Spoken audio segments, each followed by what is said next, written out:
ಅಸ್ಸಲಾಮ್ ಅಲೈಕುಮ್. Hi ನನ್ನ sweet family, ಹೇಗಿದ್ದೀರಾ? ಅಲ್ಹಮ್ದುಲಿಲ್ಲ, ನಾನು ಚೆನ್ನಾಗಿದ್ದೇನೆ. ನೀವು ಚೆನ್ನಾಗಿದ್ದೀರಾ ಅಂತ ಅಂದ್ಕೊಳ್ತೀನಿ. ಆಗಲೂ ಚೆನ್ನಾಗಿರಿ, ಖುಷಿಯಾಗಿರಿ. ಸೊ ನಾನು ಇವತ್ತು ಚಿಕನ್ ಮೊಮೋಸ್ ಮತ್ತು ಚಟ್ನಿ ಮಾಡ್ತಾಯಿದ್ದೇನೆ. ತುಂಬ ಸಿಂಪಲ್ಲಾಗಿ, ತುಂಬ ಟೇಸ್ಟಿಯಾದ. ಒಂದು ಸತಿ ಟ್ರೈ ಮಾಡಿ, ಖಂಡಿತವಾಗಿ ನಿಮಗೆ ಇಷ್ಟ ಆಗ್ಬೋದು. ಮಾಡಿ ತಿನ್ನಿ, ಆಮೇಲೆ ಕಮೆಂಟ್ ಮುಖಾಂತರ ತಿಳಿಸಿ. ಪ್ಲೀಸ್, ಯಾರು ಸಬ್ಸ್ಕ್ರೈಬ್ ಮಾಡದೆ ನೋಡ್ತಾ ಇದ್ದೀರಾ, ಪ್ಲೀಸ್ ಒಂದು ಸಬ್ಸ್ಕ್ರೈಬ್ ಮಾಡಿ. ನಿಮ್ಮ ಸಪೋರ್ಟ್ ನನಗೆ ಯಾವಾಗಲೂ ಇರಲಿ. ಚಿಕನ್ ಮೊಮೋಸ್ ಮಾಡ್ತಾ ಇದ್ದೇನೆ.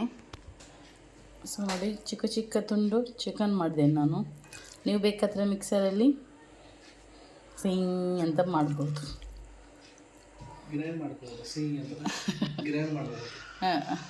ಅರ್ಥ ಮಾಡ್ಕೊಳ್ತಾರೆ.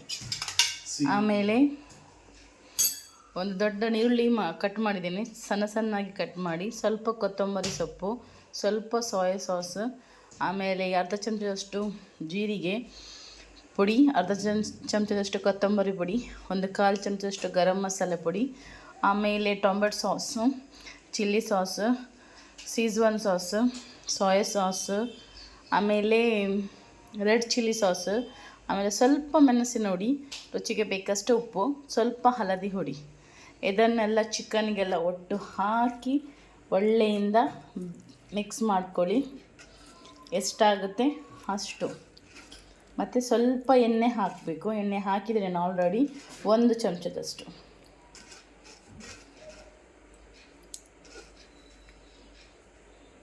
ಒಳ್ಳೆಯಿಂದ ಮಿಕ್ಸ್ ಮಾಡಿದ್ದೇನೆ. ಒಂದು ಅರ್ಧ ಗಂಟೆ ಆದರೂ ಅದೇ ಥರ ಇಟ್ಕೊಳ್ಳಿ. ಇಲ್ಲಾದರೂ ಒಂದು ಟೈಮ್ ಇಲ್ಲ ಅಂದರೆ ಒಂದು 10-15 ನಿಮಿಷ ಬೇಕಾದರೆ ಇಟ್ಕೊಳ್ಬೇಕು. ಚಿಕನ್ ಬೇಕಾದರೂ ನೀವು ಚಿಕ್ಕ ಚಿಕ್ಕ ತುಂಡು ಮಾಡ್ಕೊಳ್ಳಿ, ಇಲ್ಲಾಂದರೆ ಮಿಕ್ಸರ್ ಜಾರಿಗೆ ರುಬ್ಕೊಳ್ಳಿ, ನಿಮ್ಮ ಇಷ್ಟ. ಸೊ ನಾನು ಚಿಕ್ಕ ಚಿಕ್ಕ ತುಂಡು ಮಾಡಿದ್ದೇನೆ, ಯಾಕಂದರೆ ನಮ್ಮ ಮನೆಯಲ್ಲಿ ರುಬ್ಬಿದರೆ ಇಷ್ಟ ಆಗೋದು ನನ್ನ ಹಸ್ಬೆಂಡಿಗೆ ಎಲ್ಲ. ಸೊ ಹಾಗೆ. ಸೊ ಇದ್ಮೇಲೆ ನನ್ನ ಹಸ್ಬೆಂಡ್ ಹಿಟ್ಟು ಕಳಿಸಿದ್ದಾರೆ, ಮೈದಾ ಹಿಟ್ಟು. ಏನೂ ಇಲ್ಲ, ಸಿಂಪಲ್. ಸ್ವಲ್ಪ ಉಪ್ಪು ಮತ್ತು ಕೋಲ್ಡ್ ನೀರು, ಫ್ರಿಜ್ಜಲ್ಲಿದ್ದು ನೀರನ್ನು ಹಾಕಿ ಹಿಟ್ಟನ್ನು ಕಲಿಸಿದರೆ ಆಯಿತು.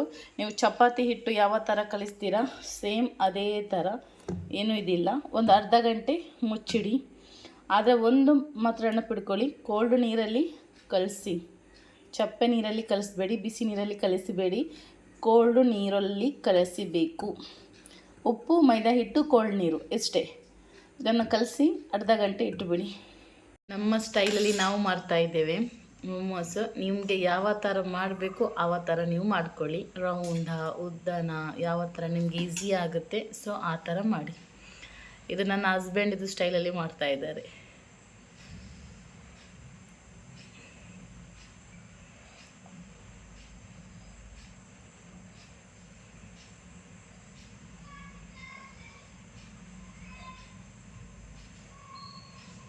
ಯಾವತ್ತು ಸ್ಟೈಲ್ ಬೇಕು ಆ ಸ್ಟೈಲ್ ಮಾಡ್ಕೊಳ್ಳಿ.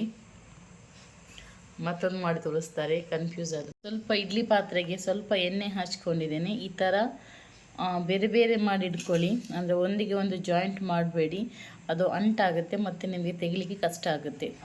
ಸೊ ಇದನ್ನು ನಾನು ಇಡ್ಲಿ ಪಾತ್ರೆಗೆ ಬೇಯಿಸಲಿಕ್ಕೆ ಇಡ್ತಾ ಇದ್ದೇನೆ. ಮತ್ತೊಂದು ತೋರಿಸ್ತಾ ಇದ್ದಾರೆ. ನಾನು ಪೂರಿ ಥರ ಅವರಿಗೆ ಲಾಟಿ ಕೊಟ್ಟಿದ್ದೇನೆ. ಸೊ ನೋಡಿದ್ರಲ್ಲಿ ನಾನು ಪೂರಿ ಥರ ಲಾಟ್ಕೊಂಡು ಅವ್ರಿಗೆ ಕೊಡ್ತಾ ಇರೋದು. ಸೊ ಅದೆಲ್ಲರಿಗೆ ಗೊತ್ತಿರ್ತದಲ್ಲ ಅದೆಂತಕ್ಕೆ ತೋರಿಸೋದು ಅಂತ ಹೇಳಿ. ಆಮೇಲೆ ಸ್ವಲ್ಪ ದಪ್ಪ ಇಟ್ಕೊಳ್ಳಿ ಹಿಟ್ಟು, ಮತ್ತು ತೆಳು ಇಟ್ಕೊಳ್ಬೇಡಿ. ನೋಡಿ ಇಷ್ಟು ದಪ್ಪ ಇಟ್ಕೊಳ್ಳಿ. ಆಮೇಲೆ ಅದನ್ನು ಫೋಲ್ಡ್ ಮಾಡಿ, ನಿಮಗೆ ಯಾವ ಸ್ಟೈಲ್ ಬೇಕೋ ಅಷ್ಟನ್ನು ಮಾಡ್ಕೊಳ್ಳಿ. ಇದು ನನ್ನ ಹಸ್ಬೆಂಡ್ ಸ್ಟೈಲ್, ಹುಬ್ಳಿಯವರ ಸ್ಟೈಲ್.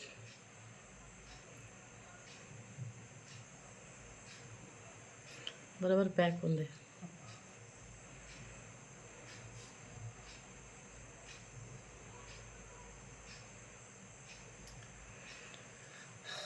ನಿಮಗೆ ಯಾವ ಥರ ಬೇಕು. ಮತ್ತು ಹಿಟ್ಟು ಕಲಿಸುವಾಗ ಒಂದು ನೆನಪಿಟ್ಕೊಳ್ಳಿ, ಕೋಲ್ಡ್ ನೀರಲ್ಲಿ ಹಿಟ್ಟು ಕಲಿಸಿ ಅಷ್ಟೇ.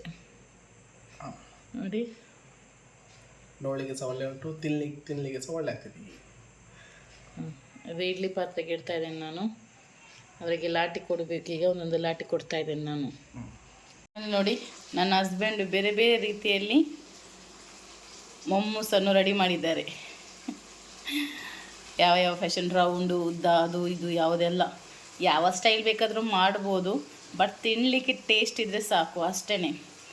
ಸೊ ನಾನು ಒಂದು ಸತಿ ನಾನು ಯಾವ ಥರ ಮಾಡಿದ್ದೇನೆ ಮಸಾಲ, ಸಿಂಪಲಾಗಿದೆ, ತುಂಬ ಟೇಸ್ಟಿಯಾಗಿರ್ತದೆ. ಟ್ರೈ ಮಾಡಿ, ಖಂಡಿತವಾಗೂ ನಿಮ್ಗೆ ಇಷ್ಟ ಆಗುತ್ತೆ. ನೀವು ಹೋಟೆಲಿಂದ ಖಂಡಿತವಾಗಿ ತರಲ್ಲ, ಮನೆಯಲ್ಲಿ ಮಾಡಿ ಮಕ್ಕಳಿಗೆ ಕೊಡ್ತೀರಾ. ನನ್ನ ಮಕ್ಕಳಿಗೆ ತುಂಬ ಅಂದರೆ ತುಂಬ ಇಷ್ಟ. ಸೊ ಹಾಗೆ ನೋಡಿ, ಇದನ್ನು ಬೆಂದ ನಂತರ ಗ್ಯಾಸನ್ನು ಆಫ್ ಮಾಡಿ ಬಾಯಿಯನ್ನು ಓಪನ್ ಇಡಿ, ಒಂದು 10 ನಿಮಿಷ ಬಿಟ್ಟು ಆಮೇಲೆ ತೆಗೀರಿ. ಚಟ್ನಿ ರೆಡಿ ಮಾಡ್ತಾ ಇದ್ದೇನೆ. ಒಂದು 4 ಟೊಮೆಟೊ ಹಾಕಿದ್ದೇನೆ, 2 ಪೀಸ್ ಕಟ್ ಮಾಡಿ, ಮತ್ತು ಒಂದು 4-5 ಮೆಣಸು ಹಾಕಿದ್ದೇನೆ ರೆಡ್. ಆಮೇಲೆ ಸ್ವಲ್ಪ ಬೆಳ್ಳುಳ್ಳಿ ಹಾಕಿದ್ದೇನೆ. ಅದಕ್ಕೆ 1 ಗ್ಲಾಸಷ್ಟು ನೀರು ಹಾಕಿ ಬೇಯಿಸ್ಕೊಳ್ಳಿ. ಸಿಪ್ಪೆ ಹೋಗೋ ತನಕ ಒಳ್ಳೆಯಿಂದ ಬೇಯಿಸ್ಕೊಳ್ಬೇಕು. ಏನು ಹಾಕ್ಬಿಡಿ, ಇಷ್ಟೇ ಹಾಕಿದರೆ ಸಾಕು. ಇದೀಗ ಬಾಯ್ಲ್ ಆಗಿದೆ. ಸೊ ಈ ಟೈಮಲ್ಲಿ ನಾನು ಇದನ್ನು ಸಿಪ್ಪೆಯನ್ನು ತೆಗೆದು ಈ ಥರ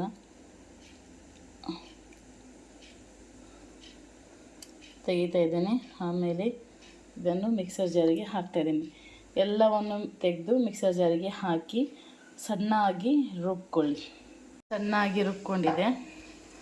ಈಗ ಒಂದು ಪಾತ್ರೆಗೆ ಎಣ್ಣೆ ಹಾಕಿದ್ದೀನಿ.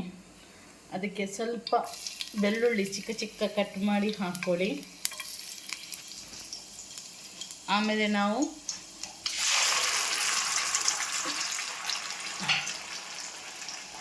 ಮಸಾಲವನ್ನು ಹಾಕಬೇಕು. ಇದು ಒಳ್ಳೆಯಾಗಿ ಫ್ರೈ ಆಗಬೇಕು. ಇದರಲ್ಲಿ ಮೊಮೋಸ್ ಚಟ್ನಿ ಹಾಕ್ತಾ ಉಂಟು. ಈ ಸೈಡಲ್ಲಿ ಮೊಮೋಸ್ ಬೇಯ್ತಾ ಇದೆ ಇಡ್ಲಿ ಪಾತ್ರೆಯಲ್ಲಿ. ನಿಮ್ಮ ಹತ್ರ ಮೊಮೋಸ್ ಮಾಡೋದು ಓವನೆಲ್ಲ ಇರುತ್ತೆ, ಅದರಲ್ಲಿ ಮಾಡೋದ್ರಿಂದ ಮಾಡ್ಕೊಳ್ಳಿ. ಅದರ ಪಾತ್ರೆನೇ ಬೇರೆಯೇ ಸಿಗುತ್ತೆ ಮೊಮೋಸ್ ಬೇಯಿಸೋದು. ಅದರಲ್ಲಿ ಬೇಕಾದರೆ ಮಾಡ್ಬೋದು ಬೇಯಿಸಲಿಕ್ಕೆ, ಇಲ್ಲಾಂದರೆ ನಮ್ಮ ಥರ ಇಡ್ಲಿ ಪಾತ್ರೆಯಲ್ಲಿ ಇಡ್ಬೋದು. ನೋಡಿ, ಇದು ಒಳ್ಳೆ ಬಾಯ್ಲ್ ಆಗಲಿ, ಎಣ್ಣೆಲ್ಲ ಹೊರಗೆ ಬರಬೇಕು, ಅಷ್ಟು ತನಕ ಫ್ರೈ ಆಗಬೇಕು. ಇದಕ್ಕೆ ನಾನು ಸ್ವಲ್ಪ ಉಪ್ಪು ರುಚಿಗೆ ಬೇಕಷ್ಟು, ಆಮೇಲೆ 1 ಚಿಟಿಕೆಯಷ್ಟು ಸಕ್ಕರೆ ಹಾಕ್ತಾ ಇದ್ದೇನೆ.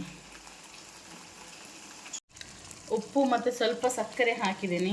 ಆಮೇಲೆ ನಾನು ಅದಕ್ಕೆ ಹಾಕ್ತಾಯಿದ್ದೀನಿ 1 ಚಿಕ್ಕ ಚಮಚದಷ್ಟು ಸೋಯಾ ಸಾಸ್ ಹಾಕ್ತಾ ಇದ್ದೀನಿ. ಇದರಿಂದ ಟೇಸ್ಟ್ ಒಳ್ಳೆಯದಾಗುತ್ತೆ.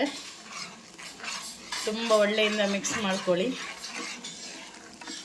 ಕೈಯಲ್ಲಿ ಮೊಬೈಲ್ ಇದೆ.